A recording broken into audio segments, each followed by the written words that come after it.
अब तक आपने देखा परंपराओं की बेड़ियों में जकड़ी जा रही मनस्विनी और युवराज की दोस्ती के बंधन को परिस्थितियां टूटने की कगार पर लाकर खड़ा कर देती हैं और मनस्विनी का मजबूरीवश दोस्ती तोड़ने के लिए किया गया फैसला युवराज को परेशान कर देता है कि तभी राजमहल में युवराज को जान से मारने की रची जा रही साजिश से परेशान मनस्विनी पर छोटी रानी की नजर पड़ जाती है और उनके इल्जाम बड़ी माँ सह नहीं पाती और गुस्से से भरे फैसले के साथ घर पहुँची बड़ी अम्मा मनस्विनी को एक कमरे में बंद कर देती है। अब आगे हमने निर्णय ले लिया है।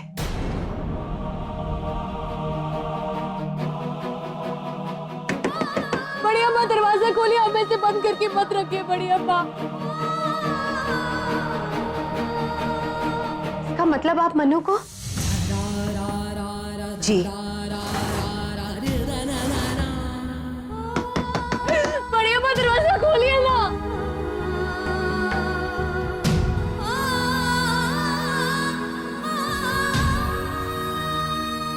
आप ऐसा नहीं कर सकती, अभी 2 वर्ष बचे हैं। 2 वर्ष तो बहुत दूर की बात है देवसेना। आज और कल जो हुआ उसके बाद हम 2 दिन भी प्रतीक्षा नहीं कर सकते। और देर हुई तो मनस्विनी हाथ से निकल जाएगी। आप कुछ भी कर लीजिए, होगा तो वही जो उसके भाग्य में लिखा है। उसके भाग्य में आपकी तरह देवरक्षिका बनना लिखा है और ये सत्य अटल है। आप राजवंश के श्राप के बारे में जानती हैं, फिर भी आप हमसे सहमत नहीं हैं? हाँ, क्योंकि ये मनु के साथ अन्याय है। भाग्य हर किसी के साथ न्याय नहीं कर सकता देवसेना। अन्याय भाग्य नहीं, आप कर रही हैं। बस देवसेना, हम निर्णय ले चुके हैं। अब हम आपसे बहस नहीं करना चाहते। कल अमावस्या की रात जब राहु और शनि दोनों का संगम होगा, तब मनस्विनी की देवरक्षिका बनने की प्रक्रिया आरंभ होगी।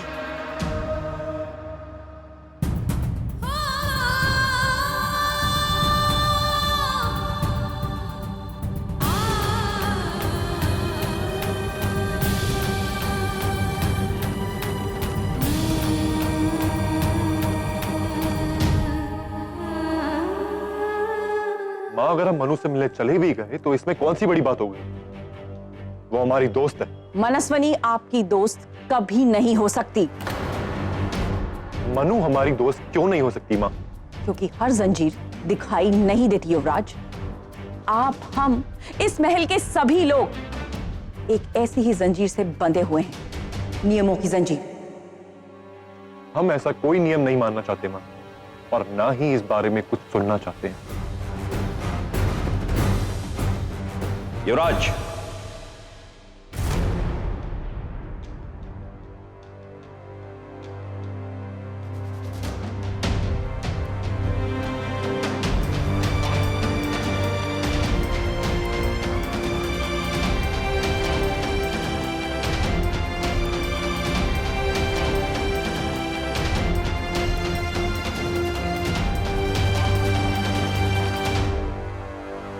आप हमसे अपने पिता से आज्ञा लिए बिना ही जा रहे हैं। अक्सर लोग जब समय के साथ चलते हैं तो संस्कार पीछे छूट जाते हैं। आपके साथ भी यही हो रहा है। इसीलिए आपको राजमहल की परंपराएं, राजमहल के नियम पुराने लग रहे हैं। बस एक बात याद रखिए, समय की चाल बहुत टेढ़ी होती है। जो समय पर संस्कार की उंगली थामकर नहीं चलते, वो बहुत बुरी तरह गिरते हैं। आपने भी कई गलतियां की हैं, लेकिन हमने आपको हर बार यही सोचकर क्षमा कर दिया है कि राजमहल की परंपराओं का बोझ उठाने के लिए आप अभी बहुत छोटे हैं। पर कल आप 18 वर्ष के हो जाएंगे। कल के बाद राजमहल की परंपराओं का बोझ आपके कंधों पर होगा।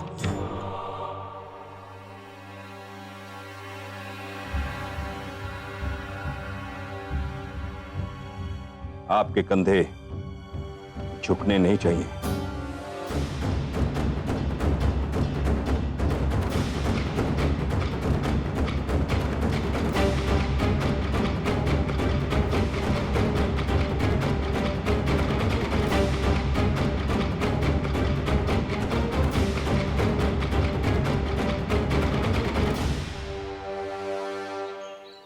बड़ी अम्मा, मनस्विनी आज तक जो सपना देखती आई वो अवश्य पूरा होगा, और वो भी बहुत छोटी है। वो नहीं जानती कि कांच के सपने सच होने के बाद अक्सर पत्थर के हो जाते हैं। वो इतनी छोटी सी उम्र में सपने की सच्चाई का सामना कैसे कर पाएगी? अब हम और प्रतीक्षा नहीं कर सकते, वरना युवराज और मनस्विनी का बढ़ता मेलजोल सब कुछ राख कर देगा।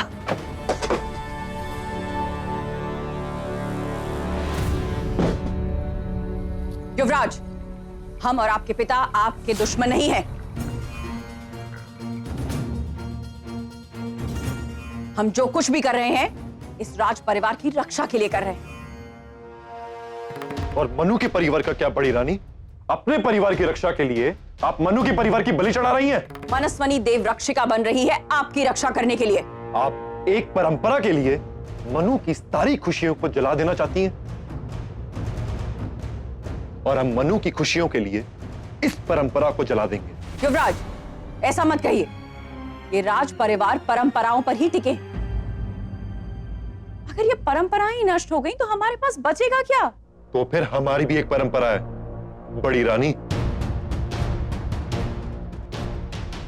हम हर साल अपने जन्मदिन पर सबसे पहले मनु का चेहरा देखते हैं, और इस साल भी हम मनु का ही चेहरा देखेंगे।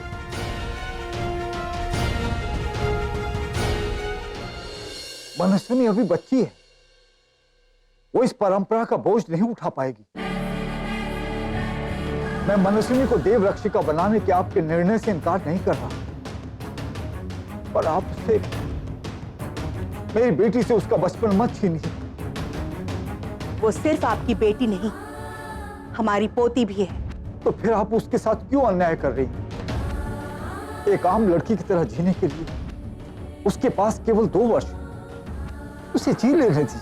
अगर उसके भाग्य में एक आम लड़की की तरह जीना लिखा होता तो उसने कहीं और जन्म लिया होता, इस वंश में नहीं।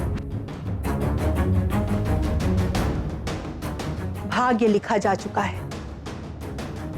भाग्य का लिखा और हमारा निर्णय दोनों अटल है।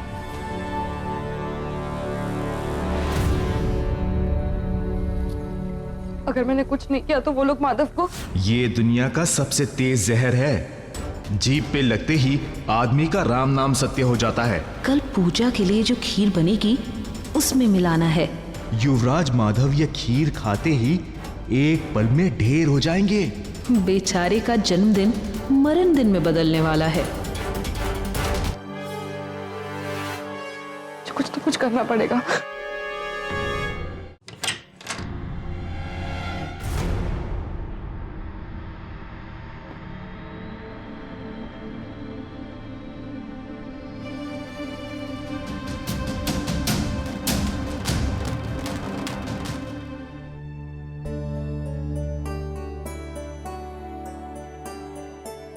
पापा, मनस्विनी,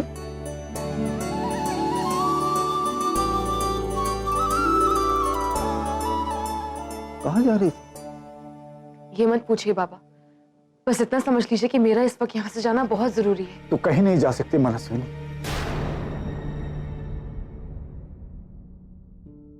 पता है, तेरी माँ ने बड़े प्रेम से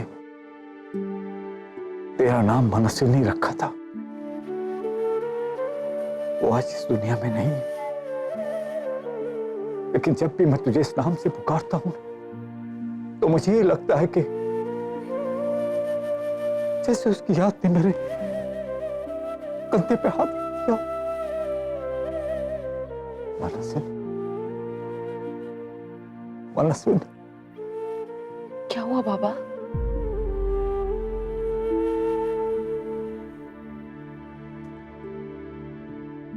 आज के बाद मैं तुझे इस नाम से पुकारने का अधिकार खो दूंगा, और ना ही तू मुझे बाबा कह पाएगी,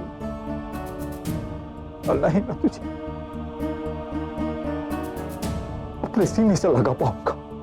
पर क्यों बाबा? ऐसा क्यों? क्योंकि बड़ी अम्मा ने निर्णय ले लिया है। कल से तेरी देव रक्षिका बनने की प्रक्रिया आरंभ हो जाएगी।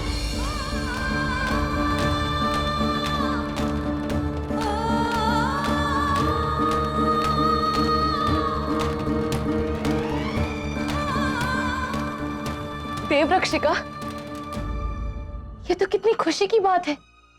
मैं तो बचपन से ही बुआ की तरह देवरक्षिका बनना चाहती थी, लेकिन मेरे देवरक्षिका बनने के बाद आप मुझे मेरे नाम से क्यों नहीं पुकार सकते?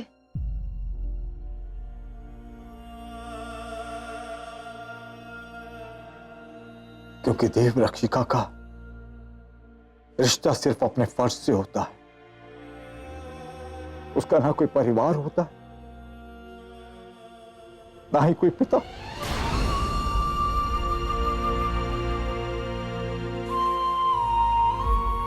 बस होता है सिर्फ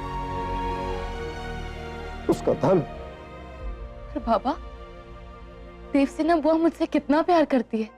तेरे लिए वो देवसेना बुआ है और उसके लिए तो सिर्फ देव रक्षिका परंपरा की अगली कड़ी है। बाबा,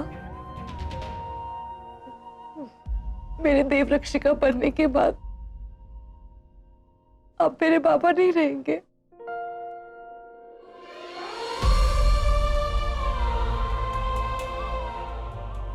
नहीं,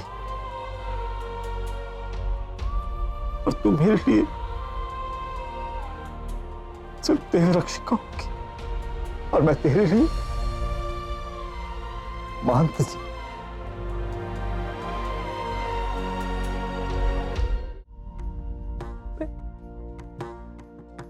मैं और माधव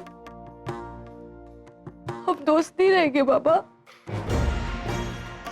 नहीं बाबा, ऐसे कैसे हो सकता है? वो भी ऐसे समय में जब माधव की जिंदगी को। ये जो कुछ भी हो रहा है ना, युवराज माधव के प्राणों की रक्षा के लिए हो रहा है। देव रक्षिका की प्रथा राज परिवार की रक्षा के लिए आरंभ हुई थी। अब इस प्रथा को तू आगे बढ़ाएगी मनस्विनी। अब तेरा नाम लेने की आदत छोड़नी होगी। बाबा रुकिए।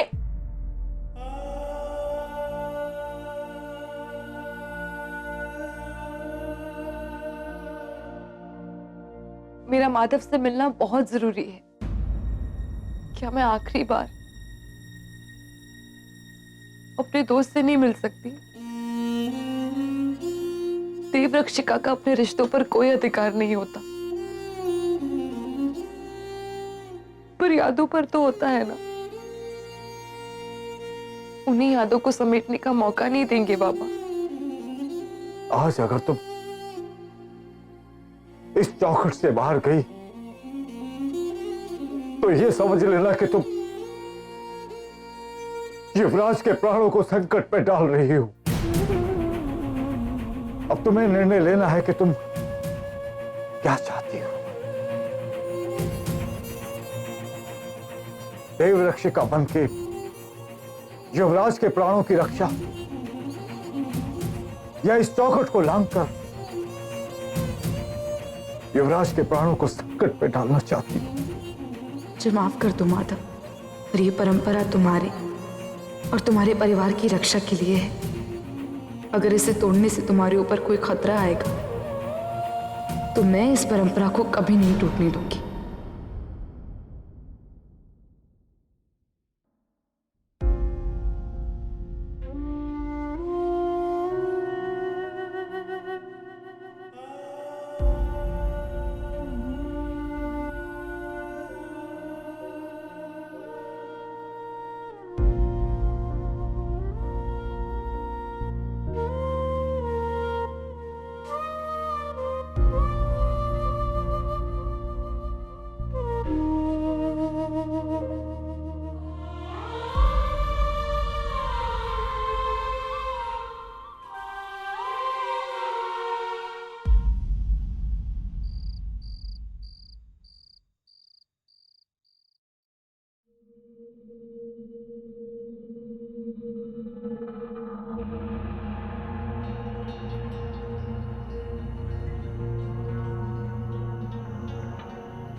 मुझे माधव को बताना ही होगा कि उसकी जान को खतरा है।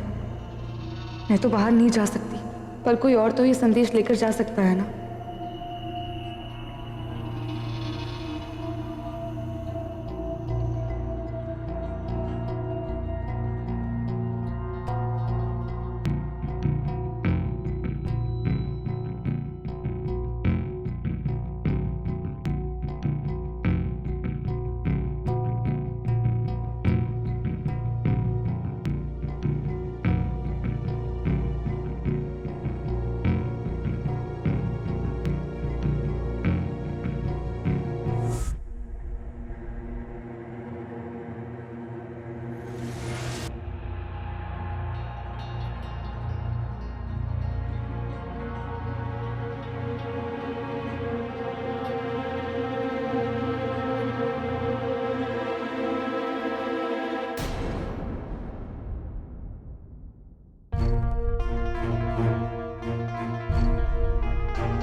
वो मैं पानी पीने के लिए जा रही थी। तो इतनी दूर जाने की क्या जरूरत है?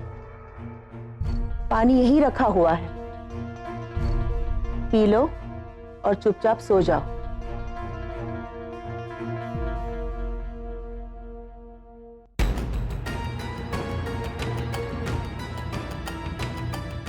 हे भगवान, माधव की रक्षा करना।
मुझे देवसेना बुआ को बता देना चाहिए कि माधव की जान खतरे में है। वो जाकर उसे बता देंगी।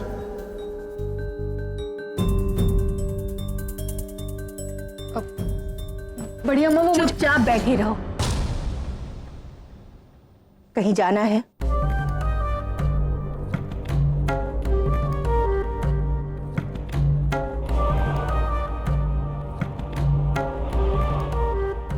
ये 10 पवित्र धागे भगवान विष्णु के 10 अवतार का प्रतीक है।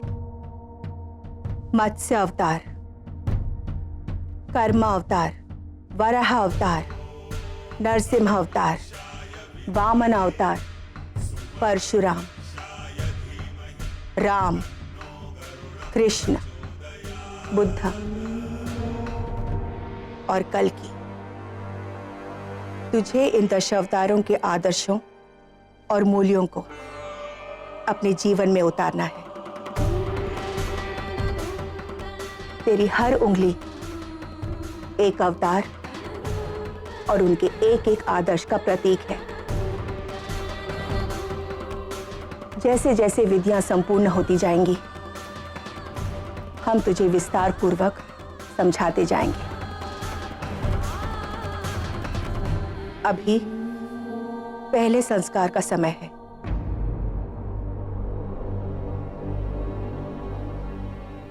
इसे लेकर आओ।